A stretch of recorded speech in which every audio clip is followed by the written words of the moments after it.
Berea, we're probably going to see a chance of rain and thunderstorms before dawn. They won't be that heavy, not like last night. There will be a break from late morning through early afternoon, but toward late afternoon, early evening, that'll be the secondary line that'll be moving through. So about this time, meteorologist Pete Grigsby will be here tracking some of those heavier thunderstorms. But as you see tonight, pretty quiet. Here's a storm system taking shape. 2 areas of low pressure.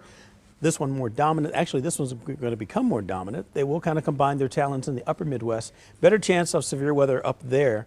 Farther down along the line, it'll make it all the way toward Oklahoma. So that does include Kansas and Missouri in between.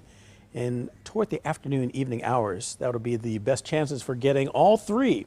$half size hail, that's the number one concern. Larger hail than normal. We're talking about winds over 60 miles an hour with gusts. That would cause some damage. And definitely when you're talking about some of that stuff that's kind of portable at the Plaza Art Fair, yeah, that could get blown around. And then a possibility of a tornado, better chances farther south, Lacine, Butler, and Garnett. Remember, at this time last night, you were having a lot of rain. Some areas picking up over 6 inches of rain in a short period of time. We'll also see another chance of heavier rain after the first batch moves out. More on that, how it's going to affect your Sunday plans, coming up in a few minutes.